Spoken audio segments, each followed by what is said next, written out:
لائیں کہیں کہ ہمارا رب اللہ ہے، پھر اس پر جم جائیں۔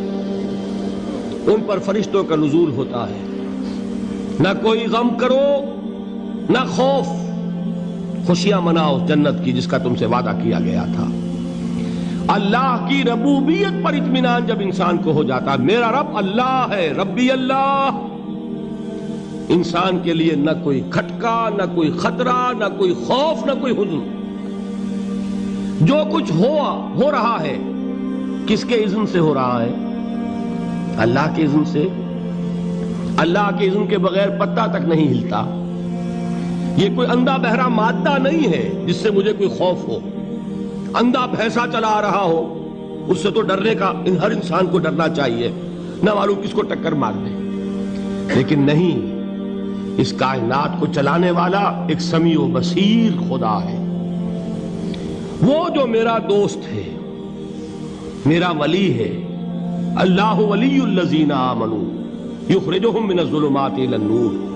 اللہ اہل ایمان کا ولی ہے، ساتھی ہے، پشت پناہ ہے، مددگار ہے، حمایتی ہے۔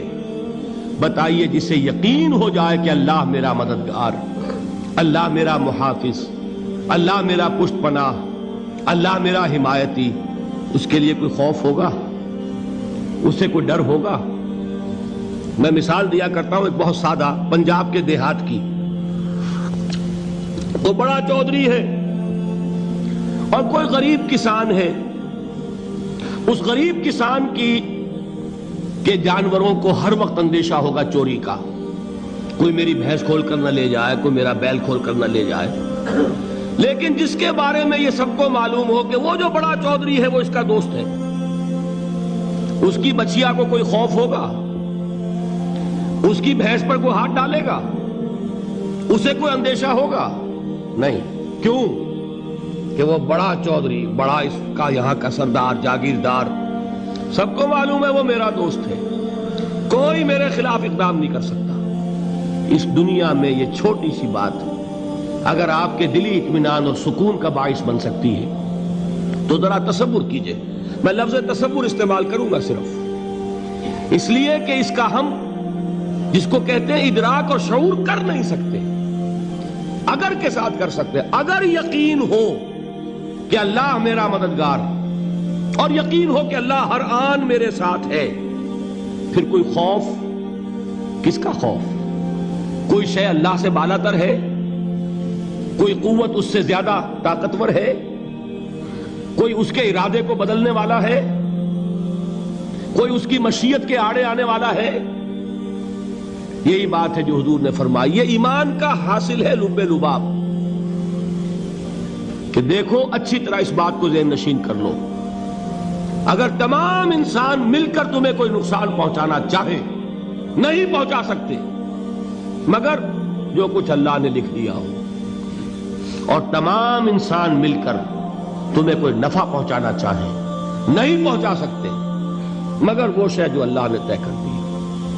آپ پھر میں کہوں گا ذرا طاری کیجئے، اسے فرض کیجئے، اسے سوچئے۔ اگر اس حدیث پر ہمارا دل ٹھکا ہوا ہو تو کسی سے ڈر ہوگا؟ یہ مجھے نقصان نہ پہنچا دے، یہ میری رپورٹ خراب نہ کر دے، یہ میری انکریمنٹ نہ رکوا دے، یہ میرا یہ نہ بگاڑ دے، یہ میرے یہ نقصان نہ پہنچا دے۔ اس کا ڈر، اس کا ڈر، اس کا خوف، اس کی خوشامد، اس کے لیے جا کر طرح طرح سے اپنی عزت نفس کو ذلیل کروانا اس کے سامنے، یہ سب کچھ کیوں کرتا ہے انسان؟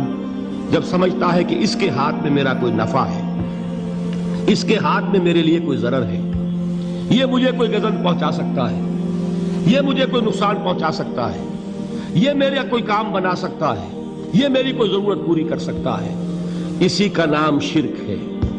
جہاں آپ نے یہ سمجھا کہ غیر اللہ کے اندر کوئی طاقت موجود ہے وہی شرک ہے۔ بتوں سے تجھ کو امیدیں، خدا سے نومیدی، مجھے بتا تو صحیح اور کافری کیا ہے؟ شرک تو یہ ہے جس پر بھی تمہیں یہ خیال ہے، کلمہ ہے یہ کلمہ سوم، لا حول ولا قوت الا باللہ، ذرا اس پر دل کو کبھی اگر آپ تصور کریں، پھر فرض کریں، دل ٹھک جائے اس پر، کوئی طاقت نہیں۔ یہی بات تھی جو شیخ عبد القادر جیلانی رحمۃ اللہ علیہ نے اپنی وصیت میں اپنے بچے سے کہی. 11ویں دینے والے ہیں، لیکن حضرت شیخ عبد القادر جیلانی کی وصیت اور تعلیمات کو کتنے لوگ ہیں کہ جانتے ہو؟ یہ جن مقامات تک پہنچے ہیں وہ کس چیز کی بدولت پہنچے ہیں؟ انہوں نے جو پیغام دیا وہ کیا تھا؟ اے میرے بچے، جس طریقے سے قرآن مجید میں حضرت لقمان کی نصیحتیں جو ہے نقل کر دی گئی ہیں، میں یہ عرض کروں گا بالفرض اگر قرآن حضرت عبد القادر جیلانی کے بعد نازل ہوا ہوتا تو شیخ عبد القادر کی یہ نصیحتیں بھی قرآن میں درج ہوتی. اتنی اونچی نصیحتیں ہیں. اے میرے بچے، اس حقیقت کو ذہن نشین کر لے، لا فاعل فی الحقیقت ولا مؤثر الا اللہ. اس کائنات میں نہ کوئی فاعل حقیقی ہے نہ مؤثر حقیقی ہے سوائے اللہ کے. کسی شے میں کوئی تاثیر نہیں اگر اللہ نہ چاہے. آگ جلا نہیں سکتی اگر اللہ نہ چاہے. پانی ڈبو نہیں سکتا اگر اللہ نہ چاہے. زہر ہلاک نہیں کر سکتا اگر اللہ نہ چاہے.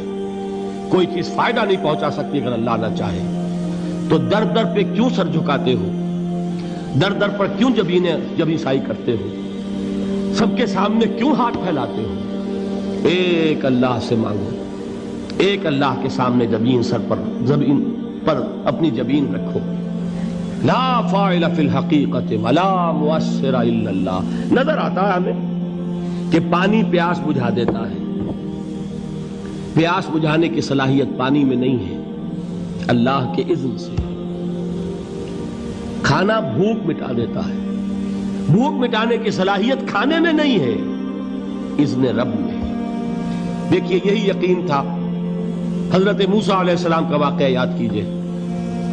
سامنے سمندر آ گیا ہے، قوم دیکھتی ہے پیچھے کہ گرد و غبار کا طوفان ہے. معلوم ہوا کہ فرعون اپنے لشکر سمیت آ گیا ہے. لشکر جب چلتا تھا تیز رفتاری کے ساتھ تو گرد و غبار کا جو طوفان اٹھتا تھا اس کا تصور کیجئے. اور لمحہ بلمحہ وہ قریب آ رہا ہے. پوری قوم نے کیا کہا؟ اے موسیٰ انا لمدرکون، اے موسیٰ ہم کو پکڑے گئے. قرآن مجید میں تو یہاں وہ باتیں نہیں لکھی ہے، لیکن تورات میں یہ درج ہے کہ بنی اسرائیل جھگڑنے لگے، دست و گریبان ہو گئے موسیٰ کے ساتھ.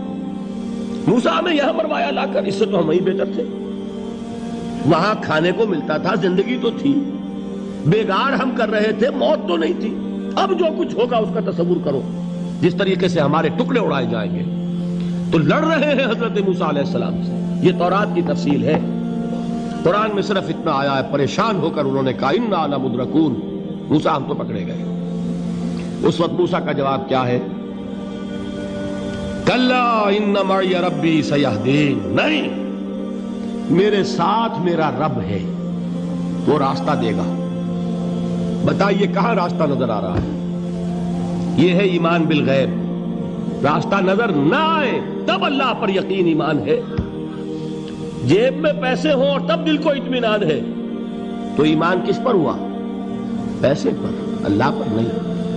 جب وسائل و ذرائع نہ ہو اور پھر یقین ہو کہ اللہ مسبب الاسباب ہے، وہ اسباب کا پابند نہیں ہے، وہ اسباب کا محتاج نہیں ہے، اسباب اس کے محتاج ہیں.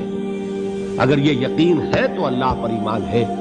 یہ نہیں ہے تو تمہارا ایمان اسباب پر ہے، وسائل پر ہے، ذرائع پر ہے، مادیات پر ہے، اللہ پر نہیں. اس وقت کہاں راستہ تھا؟ کوئی راستہ تھا؟ سمندر ہے اور ادھر سے لشکر آ گیا ہے. کلا ان معی ربی سیہدین. اب دیکھیے ایمان کہہ دینا آسان ہے، ہوا معکم اینما کنتم، جہاں کہیں بھی تم ہوتے ہو اللہ تمہارے ساتھ ہوتا ہے. لیکن اس کا یقین قائم ہو جائے تو زمین و آسمان کا فرق واقع ہو جائے.